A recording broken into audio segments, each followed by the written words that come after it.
Absolutely no one has advocated. Take two. Absolutely no one has advocated for more change in WWE than this show right here. Than this channel right here.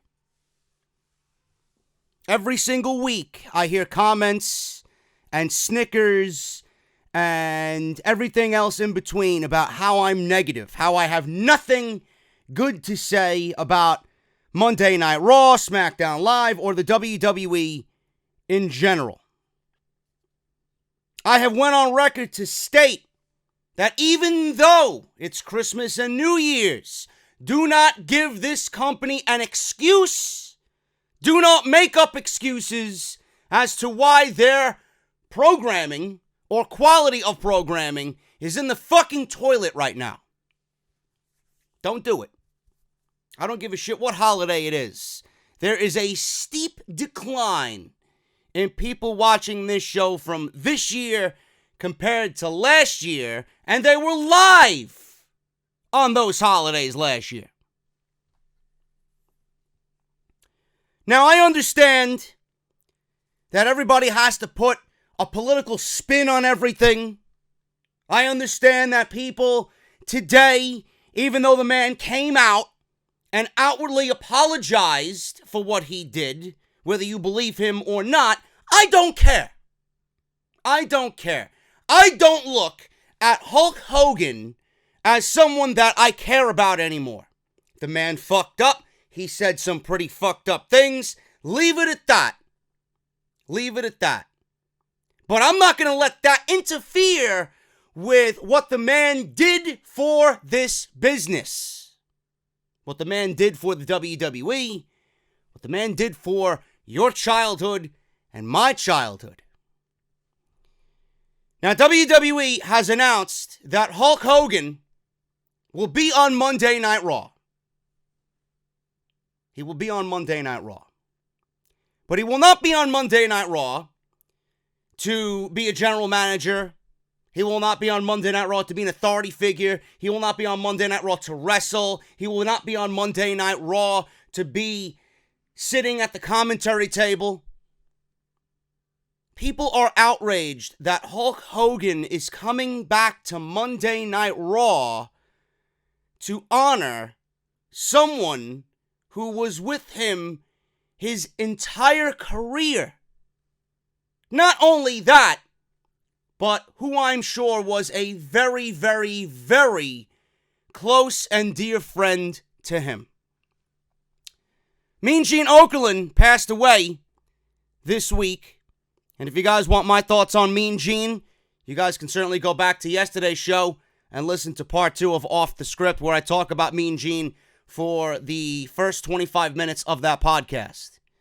And Hulk Hogan was one of the very first people to tweet about his death. Now it looks like Hulk Hogan is going to make his Raw return to honor. Not for anything else. It's not some fucking political agenda to get him back on TV. To honor Mean Gene Okerlund. WWE announced that Hulk Hogan will return to Raw this Monday to honor Mean Gene. We have no idea right now if this could lead to more involvement from Hulk Hogan in WWE, but this is an excellent way to honor Mean Gene Okerlund. Now, a lot of people are probably going to cry racist. Oh, JD's a racist. JD's a racist. Why couldn't they get Ric Flair? What difference does it make? What difference does it make? You don't think that... I would be the first one to tell you if there's a conspiracy theory going on here. Believe me. Believe me. In this case, I don't think that there is. You know, I heard all the rumblings of, oh, JD, they're only bringing Hulk Hogan back to get him on TV, and they're using Mean Gene's death to push an initiative because there's no way that people are going to boo Hulk Hogan here on Monday in light of everything that he's done and said in the past. Yeah, I absolutely 100% agree with you. But I don't think that WWE would shit all over Mean Gene Okerlund to push an agenda for Hulk Hogan that means nothing. When I look at Monday Night Raw as a whole on Monday, you know, everybody's talking about Raw's going to change. Raw's going to change for 2009. What change? What change? They have Elias versus Baron Corbin on Monday Night Raw. That's change? Brock Lesnar's coming back. John Cena's coming back. Wow, what change? What change? Man, I can't wait for another subpar episode of Monday Night Raw after we were fucking just battered with, oh yeah, Raw's gonna change. New faces, new matchups, blah, blah, blah, blah. There's no change happening here. I don't look at Hulk Hogan coming back to Monday Night Raw as any type of fucking change, but one of the greatest voices, if not one of the greatest voices ever. Not only in sports, but in WWE, has died. We can't call upon Hulk Hogan. You can't forgive Hulk Hogan for 5 minutes to come back and honor his friend, a guy in Mean Gene who was there every step of the way for every big moment that happened in Hulk Hogan's career. A guy who pretty much was, you want to talk about Lesnar and Heyman being a package deal. This was the original package deal. You know, I can't think of Hulk Hogan without thinking of Mean Gene, and vice versa. I don't understand you people. I don't get how you gotta bring some political fucking garbage into what should be a fucking special moment in honoring Mean Gene. I called out Ryan Satin because the guy's a fucking piece of shit. Guy tweets out, "This couldn't seem less genuine. It's an obvious attempt to bring Hogan back in a way where he can't get booed." Oh, I'm sorry, Mr. Satin. Does everything have to be a fucking political agenda with you? Why don't you use your platform for something actually that's worth it? You know, you got one of the biggest voices in the, I guess, community, right? You got your little fucking shtick going on over there with Pro Wrestling Sheet. Why don't you use the fucking platform to fucking speak up on the garbage that we usually get? No, but you want to talk about Hogan being brought back to television to fit some sort of agenda to get him back on TV. Yeah, what a way to shit on Mean Gene. They're bringing him back to Raw to honor Mean Gene. This is a duo. These are individuals, no matter what the fuck he said. These are individuals that I'm sure you looked at as a young child and actually got you into the fucking sport that you now call a career. They are the very reason why you are even a fan of this business. So don't give me shit about bringing Hogan back to fit some political agenda. Then he goes on to continue and say, "Imagine promising change in WWE only to promote an appearance from Hulk Hogan weeks later. Where are you crying wolf on fucking Brock Lesnar being brought back? Yeah, what fucking change that is? Or John Cena, what change that is? Yeah, I really think of change and think of John Cena. Or the fact that we're getting Elias versus Baron Corbin. They actually want to not have you watch the show by announcing shit like that."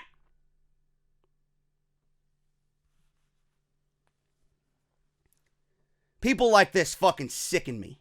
Absolutely sicken me. It's not about change. It's not about bringing Hogan back for change. I'd be the first to tell you that Hogan coming back to TV is not wanted. I don't want Hogan back on television. Hogan fits into nothing that they've talked about in recent weeks as far as change goes. Hogan back on TV in any aspect doesn't make any sense in any role. A GM, an announcer, a ring announcer, a commentator, an interviewer. just showing up there and being there. He has no reason to. He fits into nothing. I'd be the first to tell you that over and over and over again. But the fact that people are making an outrage over this because they can't forgive the fucking guy for 5 minutes? Fuck, I'm not sitting here forgiving Hulk Hogan. I'm not forgiving him at all for what he did. You can have your views on Hulk Hogan however you want, for as long as you want. But apparently WWE sees that the 3 years that he's been exiled from their company in the Hall of Fame is long enough to warrant change. They're bringing him back because they realize that the guy and what he did was too big for some bullshit that happened years ago. Now it's still up to you to decide whether you want to be mad or not. I'm not going to sit here and chastise the guy over what he did for the sake of Mean Gene. This is a moment in which we need to honor Mean Gene, and there's no better person to do that, no matter where he fucked up or how he fucked up or what you think of him. There's no better person than Hulk Hogan. Now, if they bring Hogan back and they are using this as a way to get him back into the good graces with the people because they feel, well, he's honoring Mean Gene, there's no way that they can boo him. Look, Hulk Hogan's a good guy. Then you could get angry. But for the simple fact you are already jumping 6 steps ahead to push some fucking agenda that isn't even there yet to bury Mean Gene, like, I don't get where people are coming from with this. I don't understand the bullshit. And I have to reiterate again, because there'll be some fucking idiot in the comment section, JD's a racist. Wow, look at that. You're confusing racism because I want someone who was there every step of the fucking way with Mean Gene to honor who I'm sure is a very, very close, dear friend of Mean Gene. Yeah, you're really, really logical in your assumptions of me. Everybody needs to calm the fuck down. Calm the fuck down. He goes on to say, look at, he's not done yet. Satin doesn't know when to shut the fuck up. Bringing back a polarizing, controversial figure doesn't honor Mean Gene, in my opinion. It takes the spotlight away from where it should be. No, that's not what the old school heads are going to be thinking about it, or thinking about when it comes to this particular situation. No, it's all going to be about Hulk Hogan. But everybody who is my age is going to be watching that with tears rolling down their face, because Mean Gene is someone, a voice that we, when we have children, or if we have children now, are going to teach them about who Mean Gene was and how important he was. And when we sit down with our children, who is the one man that's going to be next to Mean Gene in the majority of the shit you show your children? It is Hulk Hogan. It is Hulk Hogan. Don't give me this fucking political garbage. Use your voice for something worthwhile. The product is garbage. You want change? We need to collectively come together as a community to warrant change. This just makes everybody look like a fucking embarrassment and brings a bad name to our community and what we do. I don't know about you, but when I grew up, Hulk Hogan and Mean Gene were as big of my, or part of my childhood, bigger than my fucking family. They were part of my family. I don't get it. I don't get the lack of forgiveness. I'm not sitting here saying, again, I have to reiterate, I'm not forgiving Hulk Hogan. But for 5 fucking minutes, can we just sit down and honor Mean Gene with the one guy who probably knew him better than anybody? Cut the shit.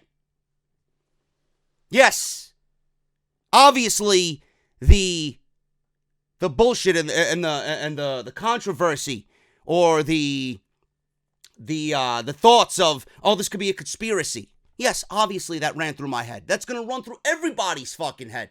But at the end of the day, can we just shut the fuck up and honor Mean Gene, please? I don't understand. It would be like, it would be, if Hulk Hogan did what he did, imagine Paul Bearer doing what he did.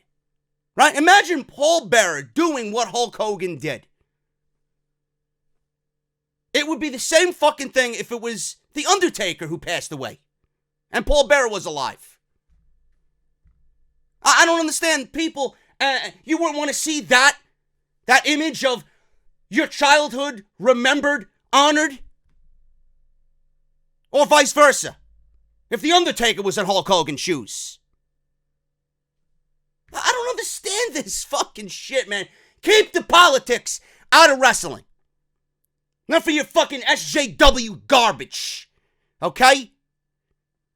Has no business in the world of pro wrestling talk. Hulk Hogan's going to be on Monday Night Raw. And you know what? I'm happy he's on Monday Night Raw for this instance only. And I'm sure everybody else is going to be there too.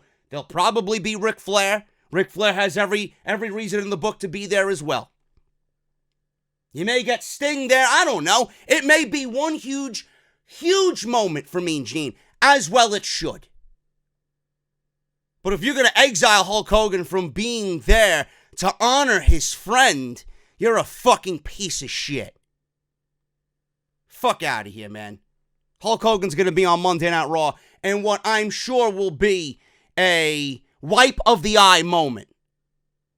Because Mean Gene meant a lot to everybody. Not only the WWE, but everybody who grew up watching Mean Gene work. Fuck out of here. This is off the script. We're going to talk about Monday Night Raw. We're going to talk about the big plans WWE has for Monday Night Raw. Royal Rumble news. Tag team titles as far as the women go. And WWE possibly changing up the gimmick of the New Day. All this plus so much more right here on episode 255. This is Off the Script. Don't go anywhere. I'll be right back. Off this shitty fucking product by coming on here and speaking the fucking goddamn truth about this fucking filth.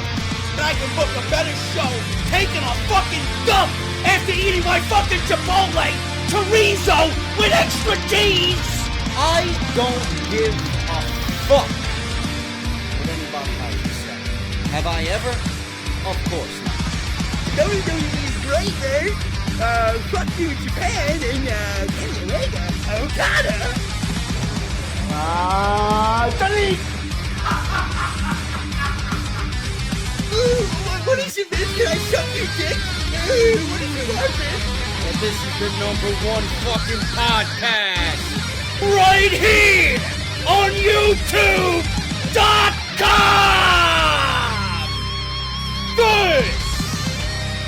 This is Off the Script. Man, these Kenny Omega rumors are just piling up, one on top of the other. It just literally hit my timeline. WWE reportedly doing all they can to sign Kenny Omega. WrestleVotes, they just tweeted out, and I quote, "If they don't land him, it's not their fault for lack of effort. They've done everything that they can." I don't know, man. It's all in Kenny's hands. Now, he's got everybody by the fucking balls. I love it. Absolutely love it, man. But I'll tell you what. You know, we can talk on and on and on and on about Kenny Omega and where he should go or where he shouldn't go, what he should do. The man is going to do what's best for his livelihood, okay? That's first and foremost. Number two, if he does go to WWE, I want to say it right here, first and foremost, again, I did not like the debut of AJ Styles. I did not. Coming out at number 3 in the Royal Rumble, I did not like him being in the Royal Rumble at all. They missed a huge opportunity to have fun with that entire angle. Really. They had Gallows and Anderson come on in. AJ Styles should have been the guy leading the charge on Monday Night Raw. Roman Reigns ended up winning the WWE Championship. That's what should have happened. Roman at the end of Raw comes out, celebrates. They book an attack or an angle with the club, Gallows and Anderson, to attack. Who are these guys? They're wearing Bullet Club masks, whatever, or Bullet Club-like masks. They come in, they attack Roman, blah, blah, blah. AJ Styles orchestrated the entire thing.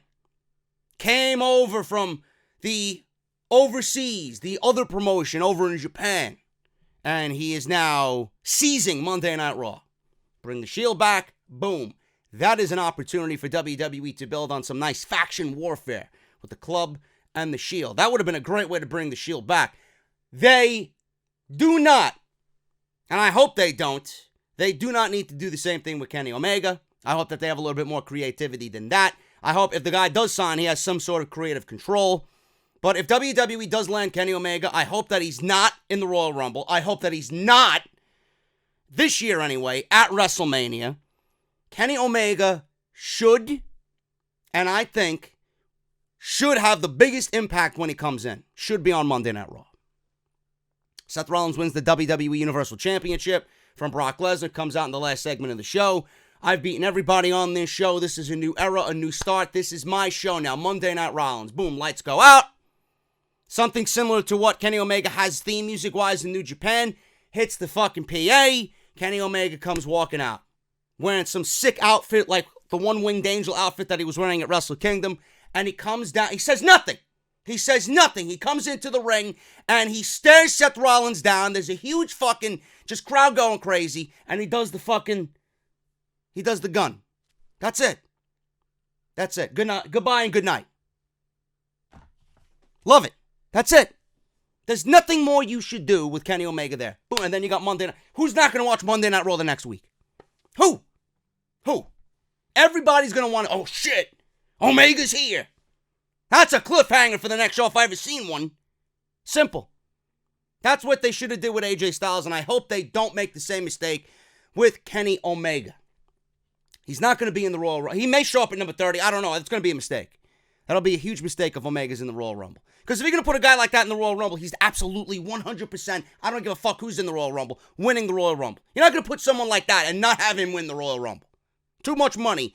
You're signing this guy for it to be eliminated by Drew McIntyre. Come on. You know the outrage that you would hear on social media that Kenny comes in number 30 and doesn't win the Royal Rumble? Come on, man. This isn't fucking child's play here. You're throwing big money around. Utilize it and maximize your fucking signing. This is probably the biggest signing that the company will ever have. So let's do it right. But I'm loving all these reports, man. It's got everybody on the edge of their seat. It's good. It's exciting. It's what the fucking wrestling community needs. Because the WWE certainly ain't giving us excitement. But I want to thank you guys so much for joining me here on the podcast. This is episode 255, part number 3 of Off the Script.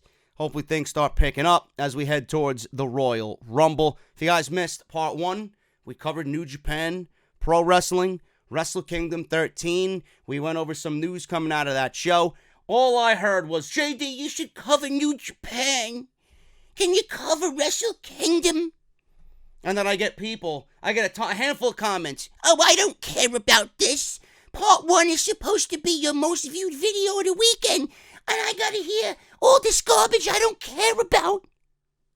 Oh, I'm sorry. Do you know my channel better than I do?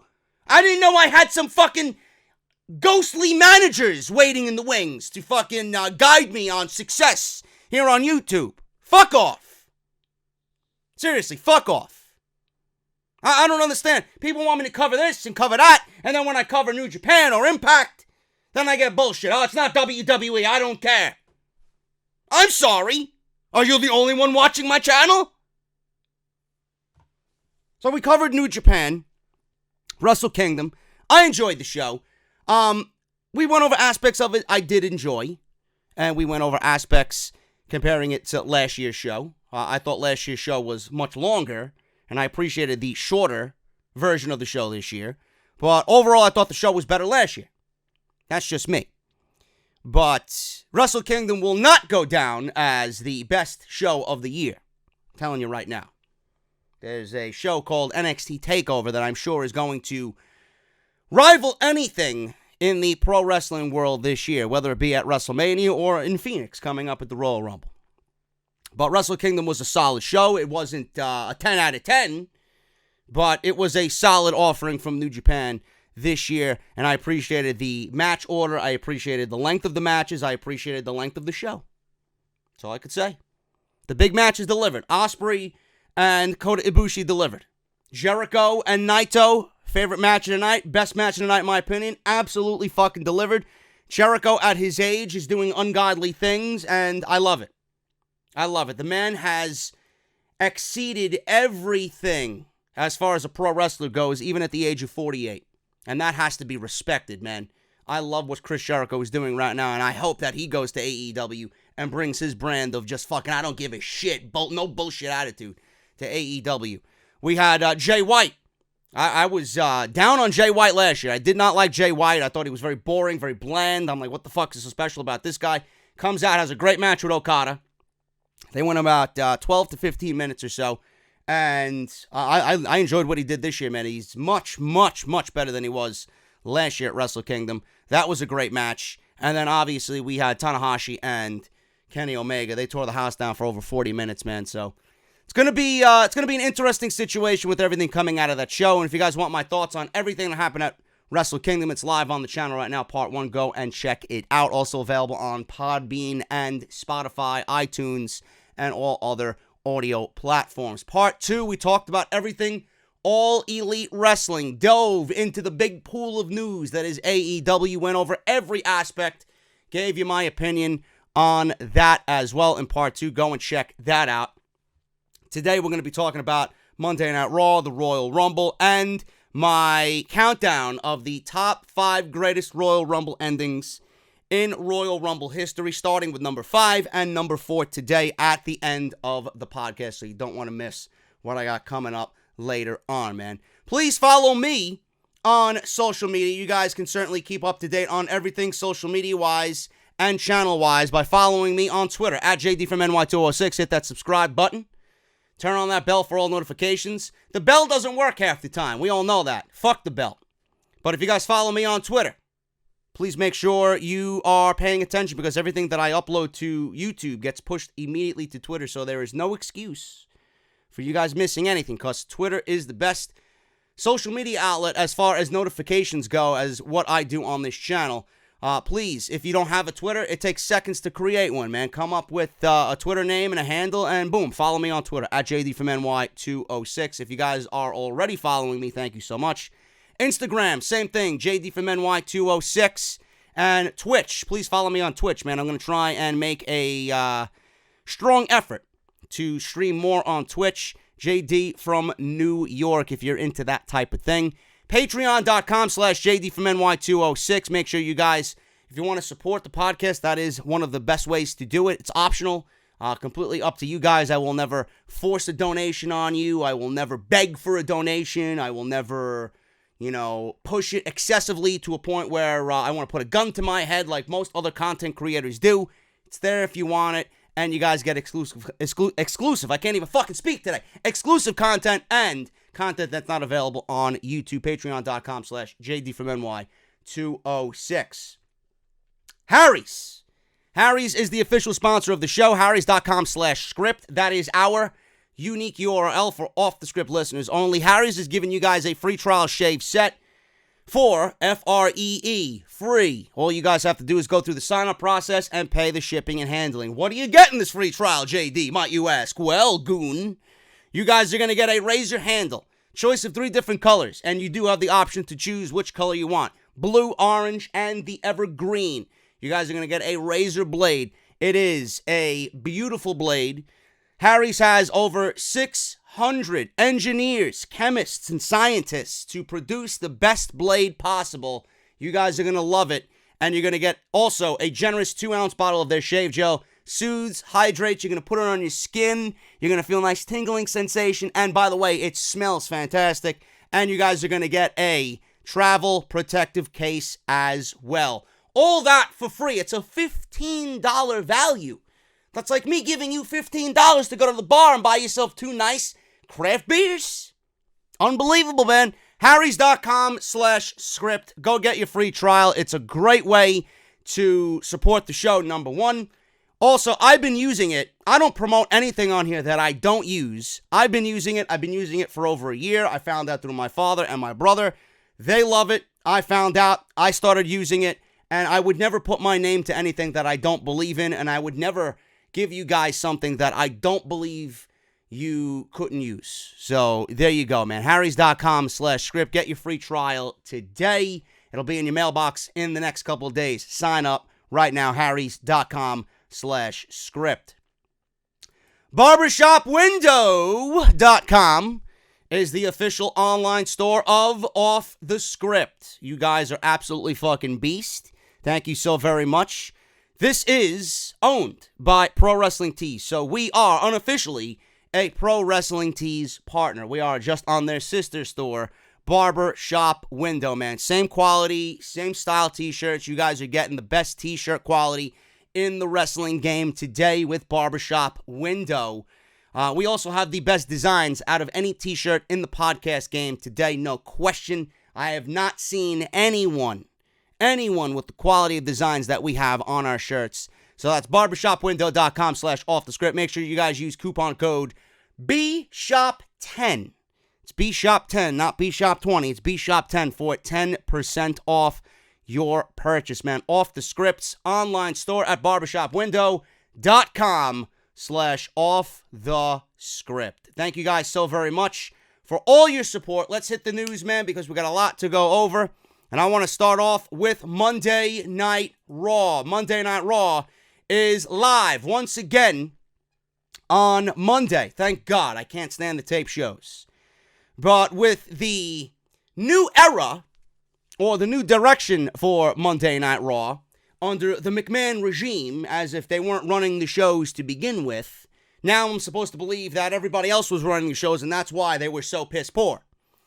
But WWE reportedly has big plans for the first live Raw of 2019. Let's go through the big plans for Monday Night Raw, folks. We got a lumberjack match with the Revival and the team of Rude and Gable. A, I hate lumberjack matches. B, they're so cheesy and they're so corny. You're going to have the heels on one side and you're going to have the baby faces on the other. I'm going to book it right now for you.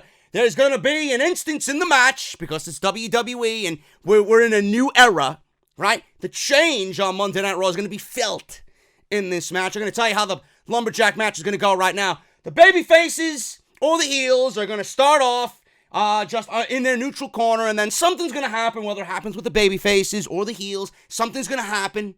There's going to be a shuffle, right? Someone's going to go over the top, and then they're going to get thrown back in, and then either the baby faces are going to start an argument with the heels, or the heels are going to start an argument with the baby face. There's going to be chaos, and then it's going to lead to a distraction in the ring. The Revival is probably going to lose, and then they'll get their rematch after a rematch at the Royal Rumble, and they'll get the titles at the Royal Rumble. But,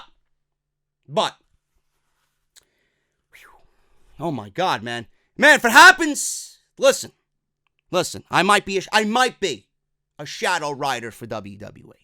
Just saying. Now, I hope that doesn't happen. I hope that doesn't happen, because if the Revival win the titles on Monday Night Raw, it would be warranted, and it would be a nice change, because they got fucked on the last episode of Monday Night Raw, where they had their tag team title match, but Rude and Gable, I believe it was Gable, pinned the wrong man. He pinned the wrong man. He pinned Dash Wilder, and Scott Dawson was the legal man. I didn't even pick up on it until I was scouring through news and notes. So it was one of those things that happened, and WWE played it nicely to get the rematch happening on Monday Night Raw. But if they really want change, then the Revival should be the tag team champions of a dead division. Yes, but tag team champions of Monday Night Raw. Now, Braun Strowman's going to be there. Brock Lesnar's going to be there. John Cena's going to be there. Hulk Hogan's going to be there.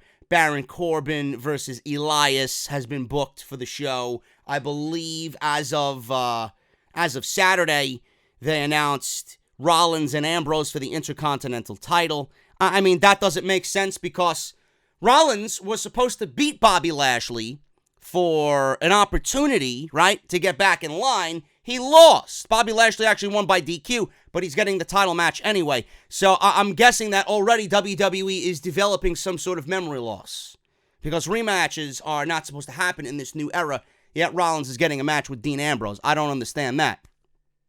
So everything that I just mentioned to you rolled up into one big box. Nice present, nice presentation, right? Nice big bow on top. That is not change from Monday Night Raw. So the one thing that I'm looking forward to most is how they honor Mean Gene. Everything else having to do with the actual talent, I couldn't give a single fuck about. But WWE already announced all this for Monday Night Raw. WWE jumped the gun on their incoming NXT talents as part of this new era. Now, this was already reported by Brian Alvarez. These call-ups are supposed to be, I guess they were supposed to be announced later on, and WWE kind of fast-tracked everything because they need change. And I doubt these names are going to elicit change. I assume Lacey Evans is going to Raw. I assume Lars Sullivan is going to Raw, even though he'll probably be better on SmackDown Live. But this is WWE, and Vince McMahon has big heart emojis in his eyes when he looks at the freak Lars Sullivan. I could see Nikki Cross going to SmackDown. I could see Heavy Machinery going to SmackDown. I could also see EC3 going to SmackDown. I guarantee you we will not see any of these names on Monday Night Raw or SmackDown Live. I guarantee you we will hear from them in the Royal Rumble, respectively. So you'll see Heavy Machinery in the Royal Rumble. You'll see EC3 in the Royal Rumble. I would not doubt it for WWE to be so fucking lame and cheesy, right? Ty Dillinger's the perfect 10, right? He came out at number 10 2 years in a row. I'm marking it right now. Guarantee it. Guarantee it. EC3 comes out at number 3 in the Royal Rumble. Calling it right now. Calling it right now. But you're not going to see these names until the Royal Rumble. So Alvarez previously said on Wrestling Observer Radio that the first Raw, live Raw, will be worth tuning into. Yes, because we're all coming off the holidays. We want to see what WWE has. I've made mention. This is the show where we need to start seeing change. If not, I am going to fucking shit on you like I'd never shit on anything before, Vince. He says, and I quote, the idea was that all these names were going to debut, but I don't know if it was after the Royal Rumble or sometime in January, so I presume that they'll be up the first couple of weeks of 2019. All I know is that a couple of weeks ago, I said that they figured the first couple of weeks of January were going to be big. Apparently, they still have something big planned for the first live Raw of 2019, so it could be debuts. I'm not really sure if that means that, but we'll see. End quote. Now, we already know what's going to happen next week on Raw, thanks to the fact that WWE has, being announced that they had announced what they announced so far. But only time will tell if WWE's plan will work. They need to do something right now, though, because they have a big television deal looming in 2019 with Fox. So they need to now start putting on their best face. Now, Raw is going to be going up against big competition. The college football championships are going to be contested between Alabama and Clemson. That's going head-to-head with Monday Night Raw.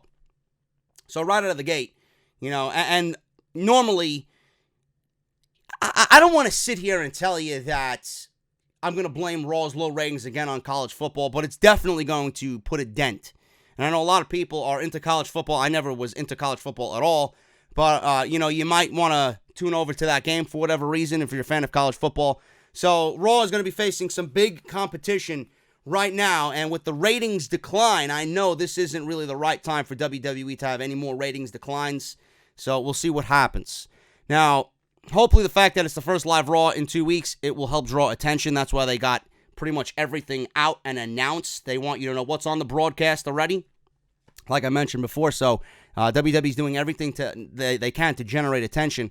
Fans apparently had better things to do this week than tuning into WWE Raw for the New Year's holiday. The New Year's Eve episode of Raw only generated 1.985 viewers this week. However, it's worth mentioning that it was still an improvement from the week prior, 1.775 million viewers. It was 2.08 million viewers tuned in for the first hour, 2.02 the second, and 1.843 million for the third. I guess that was everybody going out and celebrating the ball dropping, and they want it to be a little toasty before that happened.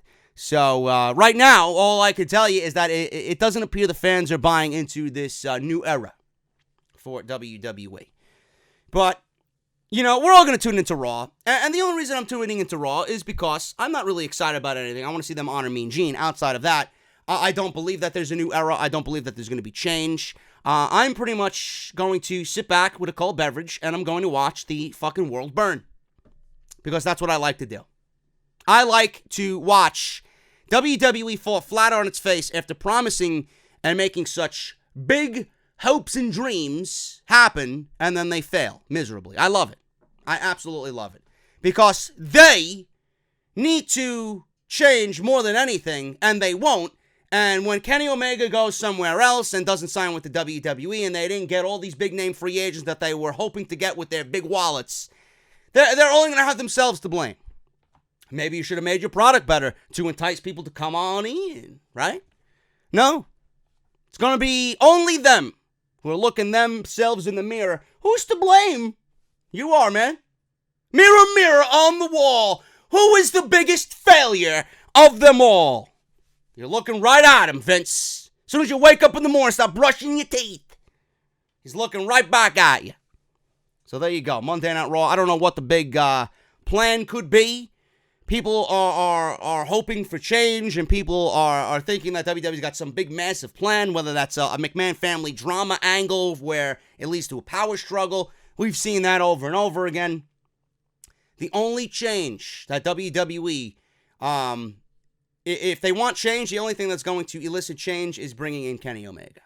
That's the only thing at this point right now. I don't have any faith in this writing team, and I don't have any faith in Vince to change, you know? And Vince needs to start changing now. Because AEW is going to start breathing down his neck. They're going to rally on Tuesday. And I am hearing, let me actually, someone tweeted this shit to me, and I hope I could find it. I'm going to, stick with me here. Oh, yes, the Lucha Bros will be at House of Glory, by the way. Someone just tweeted. Someone tweeted me a link. And I want to shout you out. I seen it last night before I went to sleep, man. I got to find it. Fuck. Oh, my goodness. Oh, yes, here we go. Found it. Thank you for sticking with me. What is your name? This is from Matt Stratton at Wheezy for Life on Twitter. Thank you, brother. Tweeted me this. An exclusive. Now, if you don't think AEW is wanting to make a huge fucking explosion, not a splash, an explosion, Pentagon and Phoenix bidding wars for their services have now begun with All Elite Wrestling and Impact Wrestling. Listen to this. All Elite Wrestling has offered both contracts to Pentagon and Phoenix last week. Impact Wrestling said not so fast and offered the two low six-figure numbers per year and would control the outside booking of talent from Impact. Impact would obviously get a cut from these booking dates from the outside for their company. However, as of this weekend, the Elite tripled the Impact offer to try and land exclusive deals and rights to Pentagon and Phoenix. AEW would love to have them at the press conference on Tuesday, along with others in Jacksonville on Tuesday, near SmackDown Live. Pentagon and Phoenix will look at the contracts and figure out what deals work for them personally. This is just the beginning for companies starting to lock up talent for their 2019 roster. So if you don't think All Elite Wrestling is looking to make a fucking explosion, you are sadly mistaken, my clown-like goon. Love it. Absolutely love it. And people have already asked me, JD, are you going to be All Elite? Absolutely, man. We'll be covering All Elite here because it's going to be a major thing for everybody, and everybody is going to benefit from All Elite Wrestling being a thing, man. I can't wait. So that was that. I was very intrigued by that. And yes, the Lucha Bros will be at House of Glory on February 9th. Lucky me, man. I'm so fucking fortunate and lucky that the first event of House of Glory this year, I will be calling a Pentagon Junior match and a Phoenix match. I don't know if they're going to be together in a tag team or if they're going to be separated. But knowing that they're there and I'm going to be calling a match between those two guys, with those two guys, it's going to be fucking unbelievable, man. I'm so fucking lucky. Can't wait. Speaking of Monday Night Raw, I love Sami Zayn. I really do. But this is just cringe. And he goes on to defend the creative team here. He was on Talk is Jericho recently. And he goes on to state exactly what we all think. It's just nothing but chaos. And he cites the problem, but doesn't outwardly say what the problem is. We all know what the problem is. Listen to this. Now, Sami Zayn was on Talk is Jericho, and he defended the writers of Raw, insisting that fans do not know how hard of a job they have on their hands. He says, and I quote, "Man, people don't know, and you don't know unless you're there in WWE," Zayn told Jericho on his Talk is Jericho podcast. Not to do with nothing, but I want to take this time to actually give the writers a bit of a break because they get crapped on the most. People don't understand how it works there. It's not the writers, it's not the agents, it's not the talent.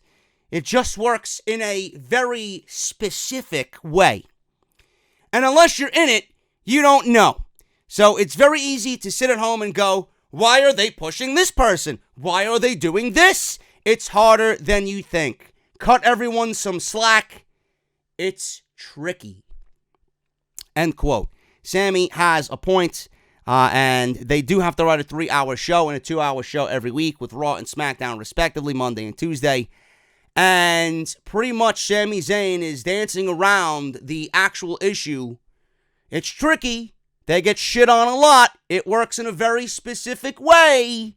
That specific way is Vince McMahon, and Vince McMahon needs to fucking go. He needs to change in the light of what's changing around him, or he needs to step down. Because if WWE continues on this path, and I hope that they know, they know, they'll be monitoring what happens in Jacksonville on Tuesday. They'll be there. They'll have snipers on the rooftops. But that specific way doesn't need to be so specific. You got 30 writers, I'm sure, who are talented men and women. Let them write. I'm sure you could come up with 30 fucking different ideas and one of them will stick. But if that one is only Vince McMahon and he's going to do what he wants only and ignore all 30 other ideas, then we're not going to look at change in Monday Night Raw or in WWE. We're going to be looking at the same old shit. And then why is that going to entice anybody to come on into the WWE? Change needs to happen, and the change is Vince McMahon easing up a whole lot on what happens on Monday and Tuesday nights. So I kind of agree with Sami Zayn, but, he's really just uttering what we all think without actually specifically naming who the issue is. Vince McMahon.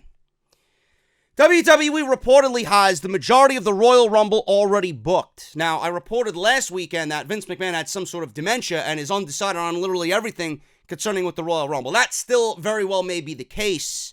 We might not have a Royal Rumble winner. That may come down to the day of. Vince McMahon might have someone in mind now. He might change his mind the day of, hours before the show. I don't know. But Brian Alvarez opened up on the Wrestling Observer Live about what he's heard about WWE's planning for the Royal Rumble. It appears that much of the show is in place, but you never know if Vince McMahon will decide to change his mind once again. The Rumble plans, he says, and I quote, "The Rumble plans that I've heard about in November-ish, those are already changing, and over the next, I'd probably say 2 weeks, we're going to know a lot more about that. That might play into changes at WrestleMania for the other title, so we'll see, but I would say that right now, nothing at this point is set in stone." I was told that as of this weekend, 80% of the Rumble has been booked. There might be a couple of surprises in the Rumble, which is hardly news, and we'll see what happens as far as the top championship matches on that show go. End quote. Now, if WWE has a majority of the Rumble card figured out, that last 20%, I'm sure is the most important. I'm sure that is the most important that they are undecided about, because that's how WWE works. They got all the undercard matches booked, and we got people who are going to be in the Rumble and confirmed for the Rumble. The championship matches on the undercard are booked, but we haven't heard about what Asuka's doing. We'll probably hear about that on Tuesday. We haven't figured out what WWE is planning with the Intercontinental title, or if the U.S. title is going to be booked on the show. But I guarantee you that 20% is the most important aspects of the show, meaning the Lesnar situation with Braun Strowman, possible Daniel Bryan, AJ Styles, and the winners of the men's and women's Royal Rumble. That 20% is probably the most important aspect of the entire show. So yeah, the majority of the big decisions are still undecided, no question. So I'm pretty sure whatever I reported last couple weekends for Vince McMahon being undecided is still very much true. Now, if you are following WWE on Instagram, speaking of plans, if you're following WWE on Instagram, they posted a very, very interesting Instagram story this past week. And they had several polls on their Instagram story that could likely lead to possible things happening in 2019. Now, a multitude of ideas were dropped in this Instagram story. And it was from who's going to hold titles in 2019 to who might debut, who's going to win this, who's going to win that. Will we see such and such in NXT? So, Braun Strowman was one of the options, winning the Universal Championship. Will Braun Strowman win the Universal Championship this year? And he got an overwhelming yes at over 80% of the voting. I don't think Braun Strowman is beating Brock Lesnar. That's just my opinion. I don't think Braun Strowman is winning the Universal Championship ever. That's just my deal on that. Now, there was another one. Fans were asked, will the Bella Twins become the women's tag team champions? I hope not. I certainly hope not. But weirder things have happened. They will be an integral part of the tag team division if WWE ever, unveils those championships. They will be there, but winning the tag team championships out of the gate, no. That's reserved for Sasha and Bayley. They deserve it because they've gone through what was probably their most miserable year in 2018. Now, there was another one interesting. Will Finn Balor be a SmackDown Live superstar in 2019? That, I think, would be absolutely fantastic for Finn Balor. I think Finn Balor on Monday Night Raw is right now just a stale idea. He's not doing anything on Monday Night Raw. Finn Balor should honestly be competing for a world championship, and he will not do that in 2019 unless Seth Rollins becomes the Universal Champion, and then maybe Kenny Omega comes on in, and we could see Omega versus Rollins, Omega versus Balor. Those are shit. Those are matches that I'd love to see. I'd love to see that stuff happen on Monday Night Raw. That's real change to me. Becky Lynch versus Ronda Rousey. Will that happen? Fans seem to think so in 2019. If WWE is smart, yes, that's your main event for WrestleMania. This is an interesting one. John Cena, will he appear on NXT? Now, this didn't receive too positive of a response. So, I know WWE has, I'd say they explored the option of main roster talent in NXT this year. I know Luke Harper was in NXT in 2018 at random live house shows. The Revival, I love to see the Revival on NXT TV, getting tag team title shots against the Undisputed. I'd love to see that. Tyler Breeze, in one of the last episodes of NXT for the year, he was on NXT TV, and he challenged Ricochet for a North American Championship Open Challenge. I'd like to see more of that. I'd love to see John Cena in NXT, whether it's John Cena in NXT against Velveteen Dream. He's so high on Velveteen Dream. I think that would be a great match to put Dream over, passing of the torch. I love that, whether it happens in NXT or if you bring up Dream for WrestleMania and have that match happen at WrestleMania. I'd love to see that. I really would. Sometime in the year, I'd love to see John Cena versus Velveteen Dream, and I think that would work. I think that's going to happen in 2019.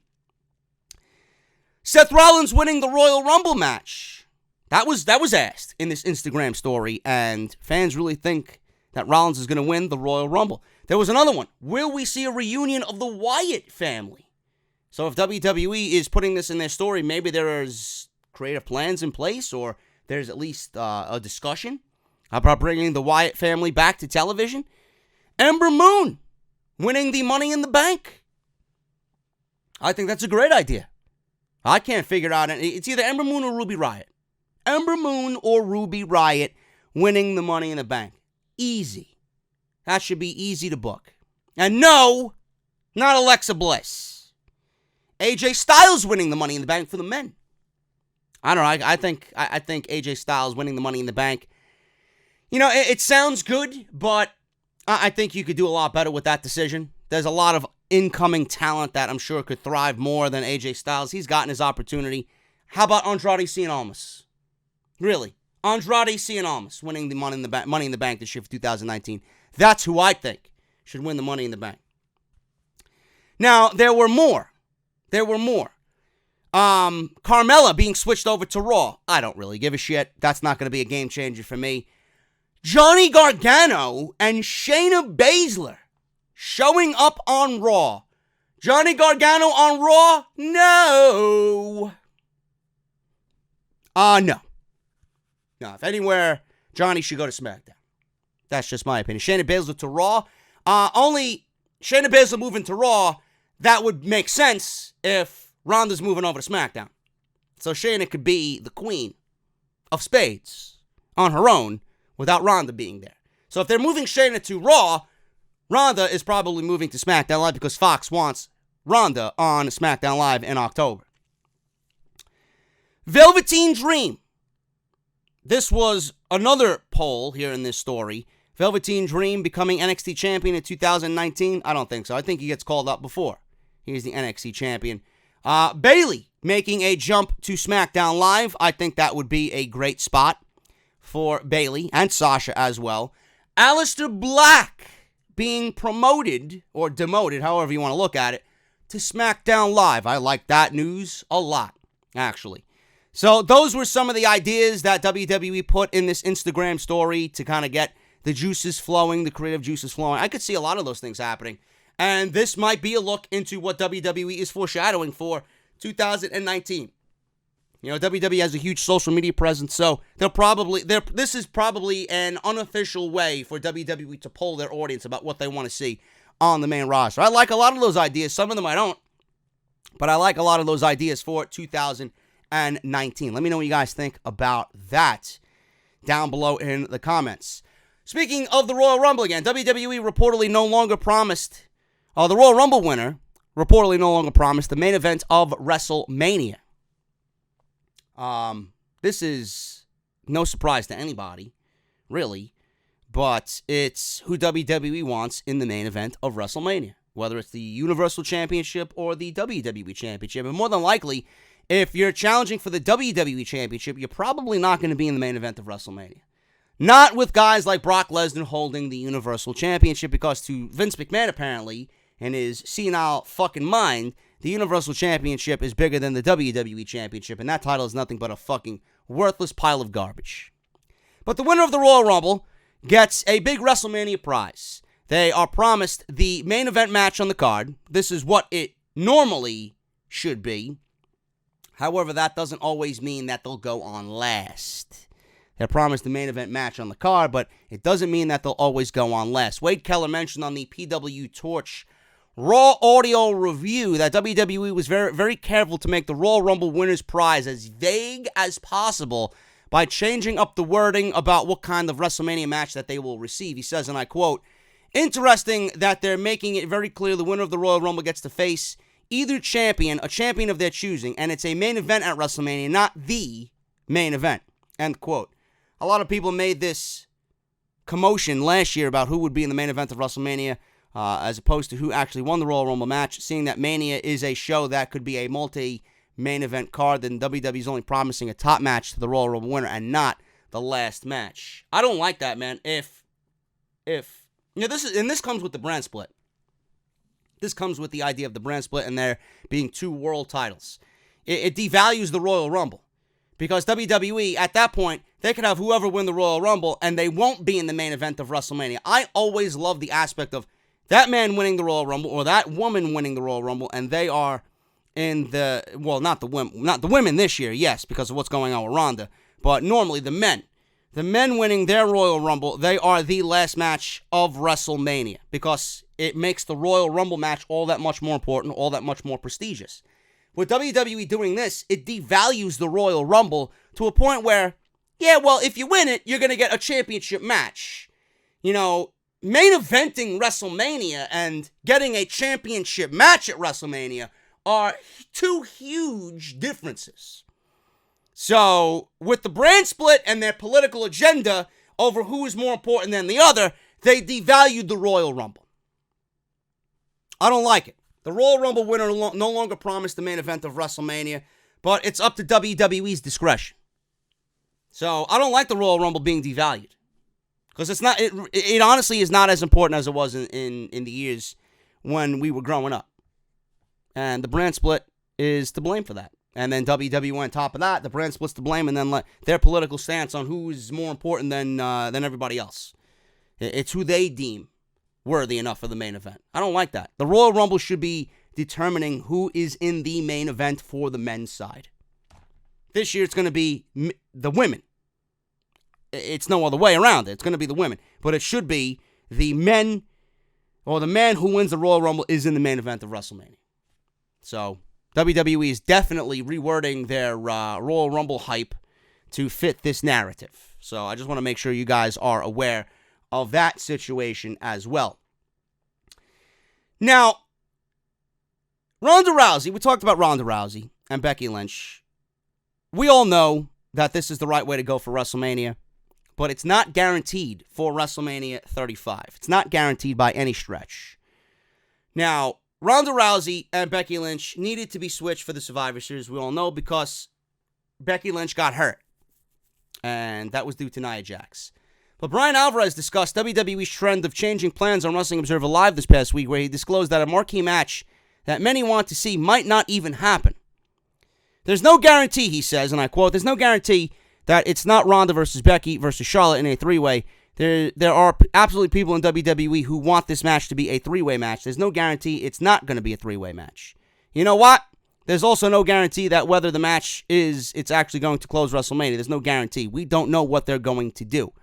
I mean, they've got ideas for now, but I can tell you right now that they've got ideas for the show, and the ideas have already changed a few times, and they had ideas for the Royal Rumble. That changed a few times, as evidenced by the fact that they announced a match and then pulled a match with Becky and Asuka. WWE may still have that match happen at some point. Like, there's a lot of stuff going on, so let's not get ahead of ourselves here, end quote. You never know what WWE could be planning for Becky Lynch down the line, as referenced by WWE, not really capitalizing when the iron is hot. They'll probably end up booking Becky Lynch versus Nia Jax at WrestleMania. I don't want to put that out there in the atmosphere, but, you know, this company has done stupider things before. This would be the worst of them all. I could see WWE doing that and then saving Ronda versus Charlotte for the main event of WrestleMania. We'll have a better idea of what's happening with all of this at the Royal Rumble. So, Alvarez is right. Let's not get ahead of ourselves here. When the Women's Royal Rumble is concluded, we will have a better idea of what's going on with WrestleMania 35, Becky Lynch versus Ronda Rousey, or Becky Lynch versus Ronda Rousey, and the cockblock of Charlotte Flair. So let's wait and see how this all plays out. Speaking of the women, WWE, an indication of how they could use the WWE Women's Tag Team titles that they introduced. McMahon Claus introduced these titles on Christmas Eve. Bryan Alvarez cleared some speculation up during Wrestling Observer Live this week, where he said that WWE has only ordered one set of tag team titles for the women. Therefore, it looks like we'll just have one pair of champions. The biggest question is now how WWE will implement these new titles when the time is right. He states, and I quote, "I speculated on history. I said every other belt, they got a set of belts for each brand. Now, apparently, they did only order one set of titles, so it appears that this could be the change that we've wanted for the women's tag team titles, because they could always order another set of tag team titles if they so choose. But it does appear that they will have traveling set of tag team champions in the WWE. Why there's a traveling set of women's tag team champions and everyone else has their own belts, I have no idea. Now, we don't know what WWE is planning to do here, but I want to just throw out this little fun fact for you. We have already talked about WWE not booking the men's tag team division, right? You know, a lot of people are so excited for women's tag team championships. I don't see how this is going to be a prestigious idea in the end. I don't know how this is going to better the tag team division. Because what you're realistically going to do is you're going to pair women with each other who have no business being a tag team together. You're going to take them out. And this is how WWE does things. I don't know if they're going to ruin this or not, if it's going to be a good thing or not. But WWE is going to pair women together, and they're going to take those women out of the title scene for the singles titles, and they're going to pretty much lessen the division for the main title, and they're going to put everybody in this tag team division to kind of get it started up and feel exciting and new and prestigious. So who's going to be left at the top to fight for the main title if they're going to bunch all these women together? That's my main concern. And the fact that there's only one set of titles, great. But what's stopping WWE from ordering another set of championships? So right now, it's more positive than it is negative as far as that goes. But I don't know if this is going to be any good for the division. I feel like you're going to be taking more from the overall division, and you're going to be forcing teams upon us that don't really make sense. If you really look at it, the only teams legitimately that make sense, Nia Jax and Tamina, right? We don't want them competing for a world title. That team makes sense. Sasha Banks and Bayley, that team makes sense. Yes, that's a perfect pairing to be the inaugural tag team champions. Yes, but those two women could also fight for the Raw tag team title, or the Raw women's title, rather. You got the Bella twins. You got Nikki and Brie Bella. That's great. That's a nice pairing. I don't see them factoring into a world title for the women on Raw. Then you got Trish and Lita. You got that team. That's going to be a nice way to pass the torch if there's going to be a tournament. That's a nice way to pass the torch with those two women. The Iconics. That's a pairing. I don't see Peyton Royce and Billie Kay doing anything with the SmackDown Live Women's Championship. So you got 5 teams right there. I heard Naomi and Lana is a pairing, right? But where does that leave everybody else? If you're taking the Iconics, Naomi, and Lana out from the women's division, who is left for Becky and Asuka and Charlotte? You can't have that happen all year. You got to introduce a new face. That's where I hope Nikki Cross comes in. That's where I hope Lacey Evans comes in. But Ronda's not dropping the title. We can't be talking about women challenging for a singles title on Monday Night Raw until after Ronda drops the title to Becky Lynch at WrestleMania. And Becky goes to Raw. And then who's going to take over for SmackDown? Is it going to be Asuka's show? Is it going to be Charlotte? What's going to happen there? A lot of big questions for the women in 2019. It all hinders on these tag team titles. They got to do it right. A tournament to start off would be great. Make it feel important. So we'll see what happens with that. But I don't know. I don't hear people talking about how WWE is going to be pulling women together to band together to form teams that some may make sense, some may not make sense. And you're going to have a division up top, outside the tag team titles, that really isn't as competitive. So you got to find some sort of equal balance, and I hope WWE can manage to do that. Because right now, I don't have any faith in WWE making these titles feel as important as they should be. Speaking of titles, man, WWE is reportedly changing up designs for top titles in 2019. Belt Fan Dan previously reported that WWE's initial plans for the women's tag team titles and why WWE rejected the first title design. He also went on to explain that there are plans on the way to make additions to a couple of existing title belts as well. He says, and I quote, "I was told that both Raw and SmackDown tag team titles will be changed to have removable team side plates, which I also reported over a year ago when the idea was brought up. This was also proposed for the United States title." So WWE is changing over the tag team titles and the U.S. titles to get a slight makeover to have removable side plates. I don't really care about that. We need new designs for the tag team titles. I wish there was a more prestigious looking design. They look terrible. The U.S. title could use a makeover. The Intercontinental Championship could use some sort of upgrade. I like the old school design, but it could use some sort of modernized upgrade, I think. But you can never discredit WWE's ability to change their minds if they want to. Therefore, even if the new title belts designs are made, they might never see the light of day. But in this new era, it would be nice to see some change to what the WWE superstars are going to be carrying around, especially if you are a champion. I miss the days of old prestigious championships and watching as a kid and, looking at Bret Hart wear the WWF Winged Eagle title, or Shawn Michaels wear the Intercontinental Championship, it glistening in the light in the spotlight. You're watching that as a kid and like, oh shit, I wish I could touch it. I wish I had that title for me. That's how prestigious they were. As a child, you wanted that. I don't know who's watching the product now and looking at the SmackDown Live Tag Team titles and drooling over that as a child. But when, the old school WWF Tag Team titles that were held by Demolition, the Hart Foundation, Money Inc., teams like that were showcased on television, man, I wish I could touch that. It looks great. You know, I wish we had that feeling again for the titles, like we did when we were younger. It's not that way anymore, and I feel sorry for today's day and age where they don't have that feeling of looking at the titles and they actually mean something. It sucks. But yes, the Intercontinental could use a slight modernized upgrade. The U.S. title could use a complete overhaul, and I wish they'd change the tag team titles on both brands. They're just fucking terrible. It's the same fucking design, but with red and blue straps. Can you get any more generic? Come on, man. Finally, guys, Vince McMahon reportedly considering changing the New Day. Changing up the New Day. Now, Brian Alvarez disclosed on the Filthy 4 Daily. I never heard of this before, but Brian Alvarez reported that Vince McMahon is kicking around the idea of once again changing up things for Kofi, Xavier, and Big E. Says, and I quote, I guess Vince is back thinking about switching up the New Day again. He thought about it a year ago and did nothing, and now he's thinking about it again. The act has been the same for years and years and years, and there could be some changes to the New Day in 2019. Before you go on the internet and write big stories about that, just remember that this is Vince McMahon, and he changes his mind on a daily basis. But last week, he was thinking about doing something different with the New Day. End quote.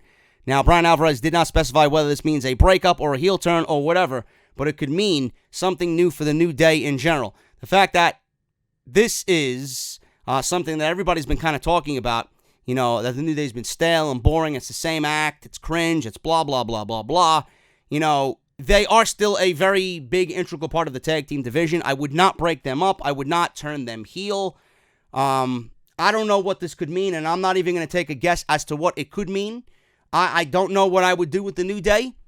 The only other change that I heard of was that they wanted, the WWE rather, Vince McMahon wanted, the New Day to go on and still be a group, but also do their own singles thing. Maybe this means giving Big E more of a role as a singles guy. Maybe this means Kofi's been mentioning it. He wants to win the Royal Rumble. He's never won the WWE Championship. Maybe Kofi gets an opportunity as a singles guy. You know, I've said Xavier Woods is probably the most talented out of everybody. I think he's got the biggest upside out of everybody. You know, he's the one guy that I think flies underneath the radar, but is very underappreciated in WWE, especially with the New Day. I think Xavier Woods would be a great breakout guy, a good IC title guy or a good US title guy. Maybe that's what it means. I don't know, but like I said, I'm not sitting here and going to take a wild guess as to what that means because their gimmicks and their characters are so vastly different from everybody else. It's so outlandish and out there. I don't know what you could do with the New Day. You know, I'm just glad that they got rid of that fucking pancake shit because, A, it was never explained. It was so fucking cheesy. And it was just ridiculous to see fucking grown men throwing pancakes in the crowd. So I don't know what this could mean, and I'm not really going to take a stab at it because I just genuinely don't know. But it's being reported that the New Day is up for a possible change as far as characters go on SmackDown Live. We're not done here yet, folks. Oh, we're not done. We got the top 5 Royal Rumble finishes of all time. We're going to count down number 5 and number 4. Right here to close out Off the Script. Man, I wanted to have some fun before we head to the Royal Rumble at the end of the month. I know a lot of people like countdowns and a lot of people like hearing what other podcasters or other people have to say when it comes to their favorite moments or what they think are the top moments in pretty much anything. It could be top title matches, it could be top wrestlers, top moments for the year, whatever. People like countdowns. So I figured with 4 weeks left to go until the Royal Rumble, why not start a list of the top 5 greatest Royal Rumble endings of all time. And I'm going to start with number 5 and number 4 here on the channel, and then we're going to count down to Royal Rumble weekend where I will unveil number 1. It should be, if you guys have paid any attention to me whatsoever, it should not be any surprise what number 1 is. Should not be any surprise what number 1 is, but I think you guys are going to find that my list is pretty good. It's pretty good. You guys won't be disappointed with what I got here. Now, for number 5, I contemplated putting in the 2010 Royal Rumble, where Edge came back and won it. He was supposed to be out for like 12 to 14 months. And he came back in like 8 or 9.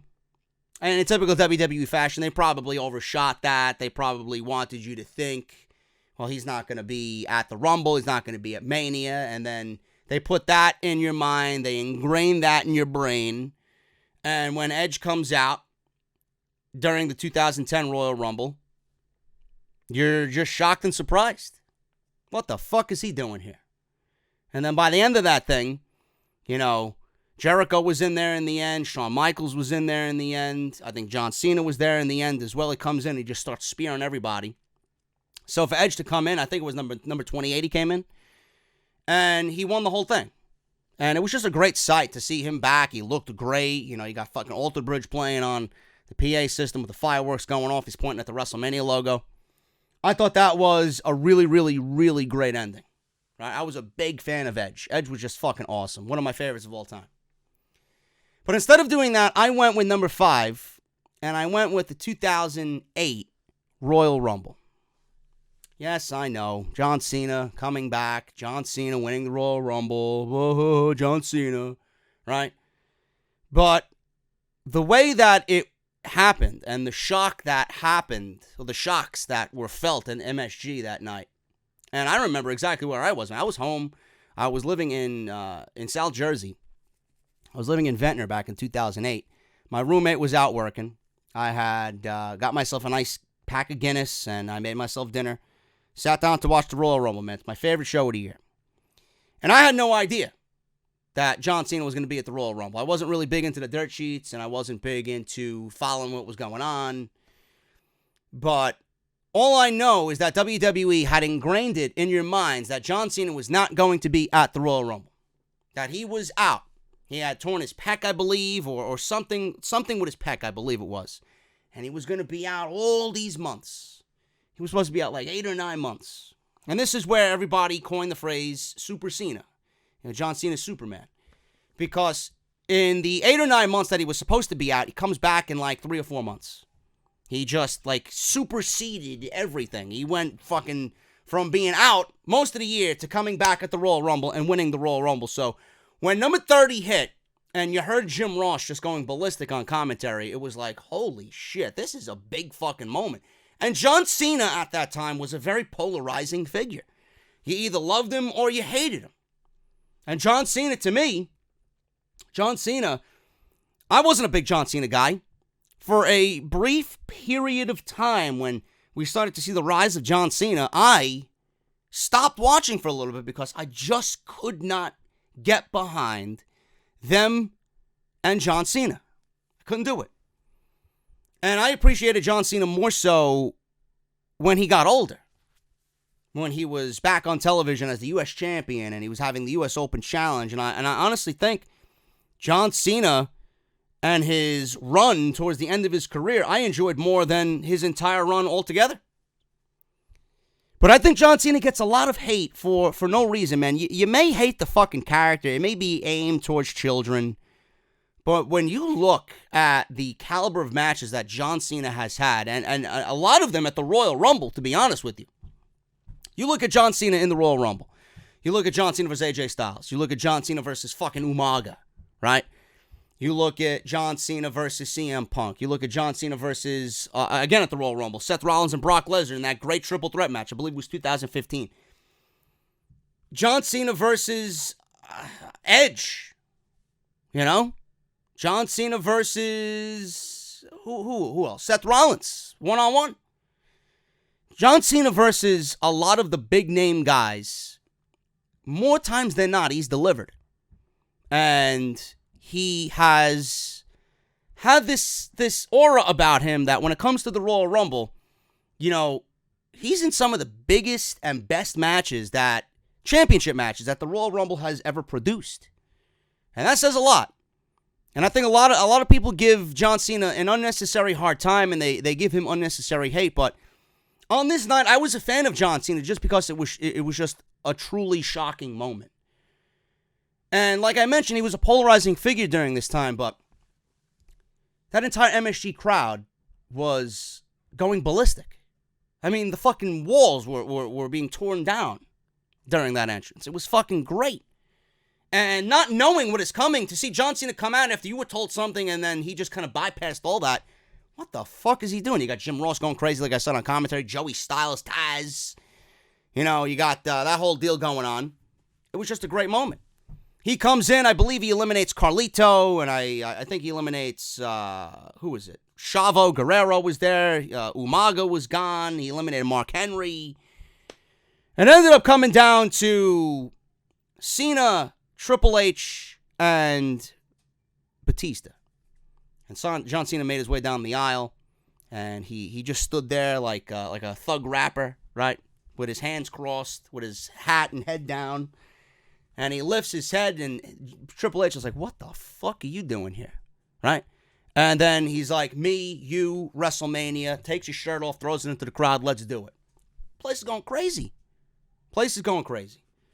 So, Batista was getting ready to do the Batista bomb on John Cena. John Cena back body drops him, counters that, and then Triple H comes over, and Batista made a fucking fatal error here. He gets back body dropped out of the Batista bomb by John Cena and goes to lean on the ropes. Triple H comes over, runs at him full steam, clotheslines Batista over the top rope. Batista's gone. It's down to Triple H and John Cena. And they go back and forth for a little bit, for about 3 or 4 minutes. And John Cena has Triple H up in an AA attempt, and Triple H is holding on to the ropes. Triple H escapes that. He goes for a pedigree, right? So John Cena gets out of that, goes right back to the AA, turns that and counters that into an AA, and then AA's him over the top rope. And John Cena wins the Royal Rumble. I thought that was great. Even though I wasn't a fan of John Cena, I really thought that was a shocking moment, shocking enough to put at number 5 on my list. Like I said, I was going to go with Edge winning the 2010 Royal Rumble because I'm more of a fan of Edge. That was shocking in its own right as well. But I think 2008 more so was just a huge surprise for everybody because nobody at all anticipated John Cena being number 30. And he ends up winning the Royal Rumble and goes on to WrestleMania that year. So I put that at number 5 on my list of greatest Royal Rumble endings of all time. Now, my number 4 is something that we could very well see happen this year. And with Becky Lynch and Charlotte being so evenly matched on SmackDown Live, a lot of people, including myself, have opened up the idea of this may be the year in which WWE finally revisits the 1994 Royal Rumble with Bret the Hitman Hart and Lex Luger. Now, I loved this Royal Rumble. I thought this was great. It was the first time it was ever done. It was the only time it was ever done. And the fact that WWE has not revisited this type of ending for the Royal Rumble really speaks volumes. I think this year could very well be the case that WWE goes back to this. Now, this all started in 1993 at the Survivor Series. Bret Hart and his family went against Shawn Michaels and the Knights. It was supposed to be Jerry the King Lawler and the Knights, but I think Jerry the King Lawler was in some legal trouble at that time. Some rape allegations, I believe. And Shawn Michaels was there to fill in for Jerry the King Lawler. Now, during this match, Owen was the only one eliminated. And Bret and the family went on to win that match, obviously, against Shawn Michaels and the Knights. But Owen was the only one eliminated. And after the match, Owen came and started this huge commotion with Bret. You know, you got to watch what you're doing. You're the only one, you know, who wasn't paying attention there. It's your fault I was eliminated. Why did I have to be the only one to be eliminated, etc., etc.? So he blew a gasket on Thanksgiving. It was a family tradition for the Survivor Series to be on Thanksgiving Eve. The Hart family was going to spend Thanksgiving together, and, you know, you got Stu Hart there trying to calm Owen down, and Martha Hart is in the crowd crying. Bobby the Brain Heenan's just going off and just hilarious on commentary. It was fantastic. So they played it up that Owen was angry at Bret. And come the Royal Rumble that year, it was Owen and Bret back on the same page. And they had a tag team title match. Everything was good in the Hart family. Everything was back on the same page. I'm teaming with my baby brother Owen. We're going to win the tag team titles from the Quebecers, Jacques and Pierre. I love the Quebecers, man. The Quebecers were one of my favorite tag teams during that time, and I loved the Mountie. And then Pierre, as you guys know now as the Freak, PCO, 50 years old, doing his thing now still in 2019. They went against the Quebecers, managed by Johnny Polo, a.k.a. Raven. I love this act, man. I thought they were great. Now, during this match, the Harts were trying to win the tag team titles from the Quebecers, but it was not the case. Was not the case. Because Big Brother Bret didn't want to tag Owen Hart. All you had to do, I remember it like it was yesterday. All you had to do was tag me, Bret. And he was making the motions. All you had to do was tag me, he says. And Bret is like, calm down, calm down. He's limping on one leg. He didn't want to make the tag. They lost the match. So then Bret stands up. He's telling Owen to calm down. And then Owen kicks Bret's leg out from his leg. The famous line, right? So he kicks Bret's leg. Bret falls down. $1 Million Man's on commentary laughing his ass off. I fucking loved it, man. It was so awesome. So clearly Bret was injured in this match. And WWE played up the fact in the Royal Rumble. I think this is where Diesel went on a fucking tear. He went on, I think he eliminated like 8 or 9 guys. I wish WWE would do this with one of the bigger guys. I want WWE to have a guy in the Rumble just own the fucking Rumble for about a good 5 or 6 minutes. Everybody coming on out, elimination. You know, it gets people excited. Can this guy go all the way doing this? And then one big name comes out, right? And that stops the momentum right there. But they played up the fact that Bret was in the Rumble, and the buzzer went off, and they looked up the aisleway, and nobody came out. Nobody came out. We had Vince McMahon on commentary. Oh, that must have been Bret. That must have been Bret. And $1 Million Man is laughing, right? Bret didn't make it to the Royal Rumble. Apparently, during the Rumble, it was revealed, who was it? It was revealed that Bastion Booger. It was Bastion Booger who didn't come out during the Royal Rumble because Vince McMahon decided that he got a little sick. I guess he ate too much. But Bret Hart did eventually come out at the number that he had chosen, or was slotted, and he was limping. And during this entire thing, Bret was in this thing. They were trying to eliminate him. They thought he was the weak link here, so they went right after Bret, knowing that he had one leg. And it came down to, I don't know who it was in the end. Who was it in the end? I know it was Fatu of the Head Shrinkers. And I don't recall who Lex Luger eliminated, or who was the other Final Four member in the Rumble that year. It was Luger, it was Bret, it was Fatu.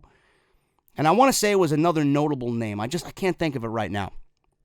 But either way, Luger and Hart were there. They turned around after both their eliminations were simultaneously at the same time.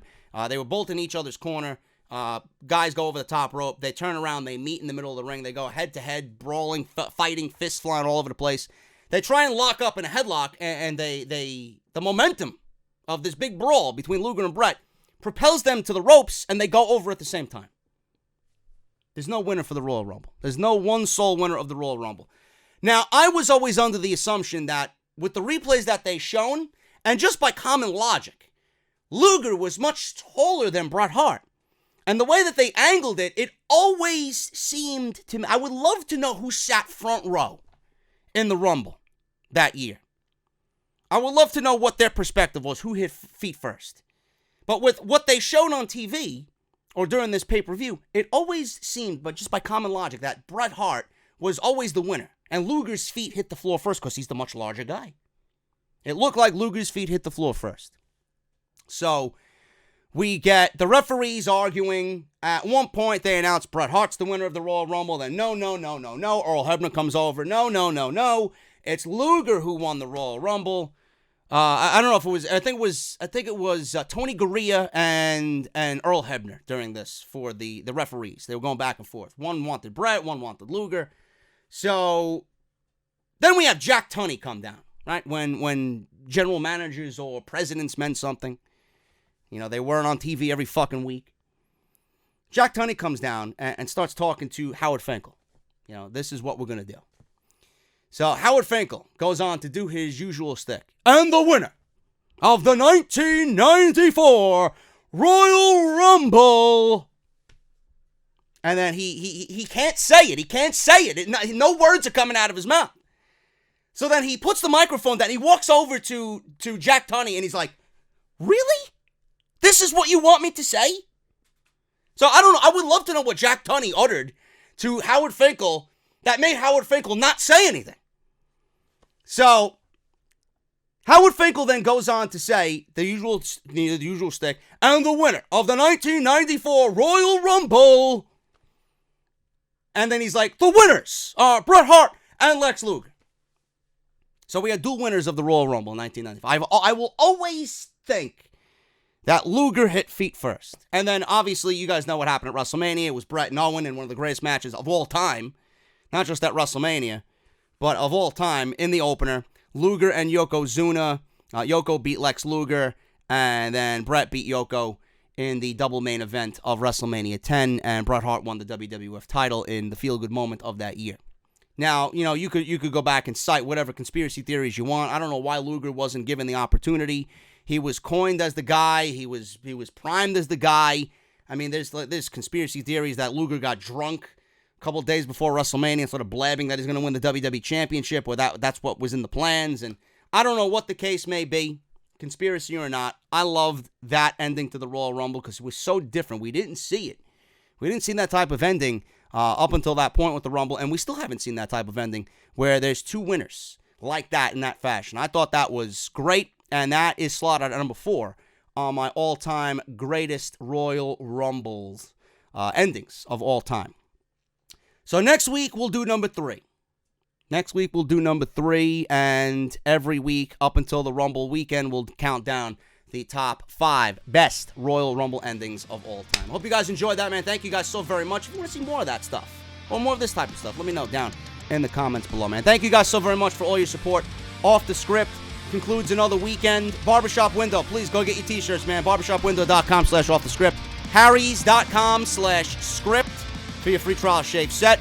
Audibletrial.com/offthescript. Get your 30 days of Audible free and 1 free audio book by using our link, audibletrial.com/offthescript. Great way to support the show. And follow me on social media, man. JD from NY206 on Twitter. Same thing as Instagram. JD from New York on Twitch. And hit that subscribe button down below and turn on that bell for all notifications, man. Thank you guys so very much. Episode 255 is in the books, and I'll see you guys for the first live Raw 2019. Can't wait to see what they do or don't do on Monday night. Thank you guys so very much. Hit that thumbs up, and I'll see you guys tomorrow for Raw. I'll talk to you later.